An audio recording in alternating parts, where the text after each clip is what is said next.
Olá, boa tarde. Você acompanha agora notícias do Brasil e do mundo desta segunda-feira. E olha só, uma professora morreu e outras 4 pessoas ficaram feridas em um ataque à faca dentro de uma escola pública na cidade de São Paulo.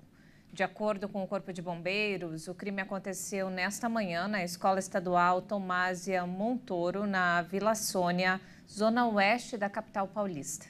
Segundo a PM, o autor do ataque seria um adolescente de 13 anos de idade, aluno do 8º ano da escola. O estudante foi imobilizado por uma professora de educação física antes da chegada da polícia. As vítimas, entre elas um aluno, foram socorridos pelo Serviço de Atendimento Móvel de Urgência. O agressor foi detido e encaminhado para a delegacia de polícia. No celular do jovem foram encontradas informações de ataques em outras escolas no país, o que pode indicar que o crime foi planejado. E mudando de assunto, o presidente do Senado, Rodrigo Pacheco, determinou o retorno das comissões mistas para análise de textos editados pelo governo Lula. E o assunto é motivo de polêmica entre ele e o presidente da Câmara, Arthur Lira, e ameaça até travar alguns projetos importantes do governo no Congresso. Em quase 2 meses de funcionamento, os parlamentares devem intensificar os trabalhos nesta semana, em meio às tensões entre os líderes das duas casas. O presidente da Câmara, Arthur Lira, e do Senado, Rodrigo Pacheco, continuam os debates sobre a tramitação de medidas provisórias. Apesar de Pacheco ter determinado o retorno das comissões mistas para análise destes textos editados pelo governo Lula, Lira ainda tenta uma alternativa. Na sexta-feira, Lira se reuniu com Lula no Palácio da Alvorada e pediu que Pacheco convoque uma sessão do Congresso Nacional para que senadores e deputados federais possam discutir e decidir a tramitação de medidas provisórias. Em princípio, agora cabe aos líderes partidários das duas casas fazer as indicações de membros para os colegiados, para criar comissões mistas para analisar as MPs antes que elas sejam enviadas para o plenário do Poder Legislativo. Mas nem todos concordam com o procedimento de Pacheco, que tenta garantir apoio à sua decisão também na Câmara.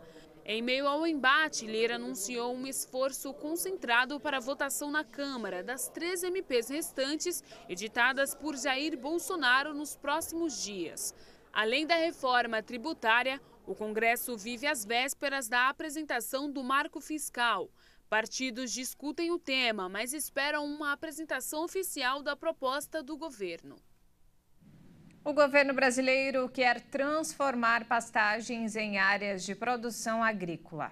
O plano, que pretende contar com financiamento da China, pode aumentar a produtividade, preservando as florestas. Milhões de hectares de pastagem podem ser transformados em áreas de produção agrícola. Esse projeto é negociado com o governo da China no financiamento da mudança, sem afetar o meio ambiente. Apesar do cancelamento da viagem do presidente Lula para a China por causa de uma pneumonia, técnicos do Ministério da Agricultura continuaram as reuniões e visitas às entidades e órgãos chineses. A viagem tinha como objetivo reposicionar Pequim na economia nacional, com a assinatura de mais de 20 acordos. O Brasil é o principal fornecedor de alimentos para a China e o país asiático é o principal destino das exportações brasileiras do agronegócio.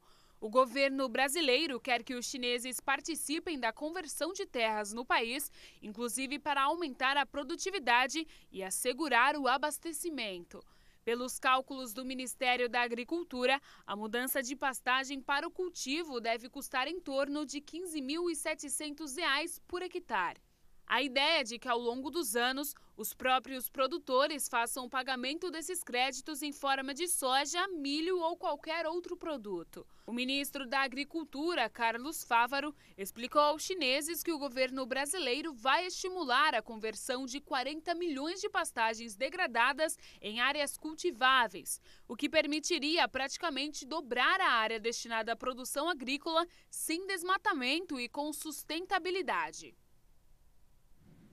E nos destaques internacionais, manifestantes contrários à reforma da Previdência na França bloquearam a entrada para o Louvre, em Paris, nesta segunda-feira, para a decepção de dezenas de turistas que esperavam poder visitar um dos museus mais famosos do mundo.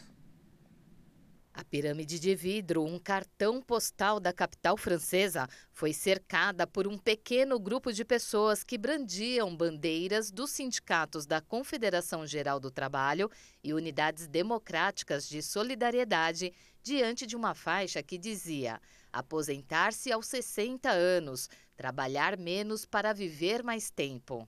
A mobilização se dá um dia antes de uma nova rodada de greves e de marchas por todo o país. Enquanto isso, a polícia de Paris afirmou estar realizando uma operação para impedir aglomerações não autorizadas diante do Centro Pompidou, outro museu de referência na cidade. E olha só, a Alemanha também acordou quase paralisada hoje, devido a uma greve de trabalhadores do setor de transportes por salários mais altos, em meio à crise inflacionária que atinge a maior economia da Europa. Estação central de Berlim vazia. Trabalhadores de aeroportos, empresas que administram as rodovias e os transportes locais atenderam ao chamado de sindicatos em meio a uma luta por aumentos salariais diante da inflação. A paralisação tem previsão de 24 horas. Os sindicatos apostam em uma ampla mobilização. A maioria dos aeroportos anulou os voos, entre eles os principais, Frankfurt e Munique.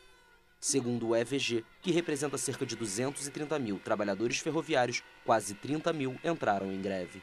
A mega greve, como é chamada pela imprensa alemã, afeta um país onde os preços dispararam há mais de um ano, com a inflação em 8,7% em fevereiro. Os sindicatos exigem mais de 10% de aumento salarial. E as Forças Armadas da Coreia do Sul anunciaram que a Coreia do Norte disparou nesta segunda-feira 2 mísseis balísticos, no mais recente de uma série de testes com armamentos nas últimas semanas. A iniciativa foi confirmada pelas Forças Armadas sul-coreanas. Os novos lançamentos fazem parte de uma série de testes com armamentos nas últimas semanas pelo país asiático. Os mísseis partiram da região de Junggwa, na província de Hwanghae do Norte, e voaram quase 370 quilômetros cada. O Ministério da Defesa do Japão também confirmou o lançamento.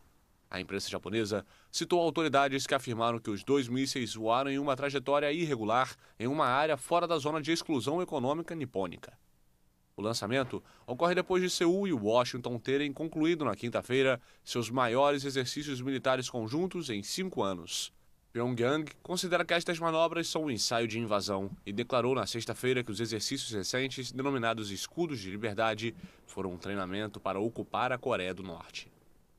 A imprensa estatal norte-coreana afirmou na semana passada que os exercícios militares dos Estados Unidos e da Coreia do Sul exigiam dissuasões de guerra mais fortes, incluindo uma capacidade de ataque nuclear multifacetada e ofensiva. O regime norte-coreano realiza exercícios militares próprios, incluindo o segundo lançamento do ano de um míssil balístico intercontinental e o teste de um drone submarino de ataque nuclear. Os países da União Europeia chegaram a um acordo que valida o fim dos automóveis com motor de combustão interna a partir de 2035, um dos pilares das ambições do bloco em questões ambientais. O anúncio do acordo foi feito pela delegação da Suécia, país que ocupa a presidência semestral do Conselho da União Europeia. A delegação não forneceu detalhes da reunião dos representantes permanentes dos países do bloco em Bruxelas. Este regulamento para acabar com as emissões de CO2 na frota automóvel é um dos pilares do ambicioso plano da União Europeia para alcançar a neutralidade do carbono até 2050. O texto havia sido, inclusive, aprovado pelo Parlamento Europeu em fevereiro e determinava 100% de motores elétricos para carros novos vendidos a partir de 2035 no bloco. E essa edição fica por aqui. Mais informações ao longo da nossa programação. Até mais.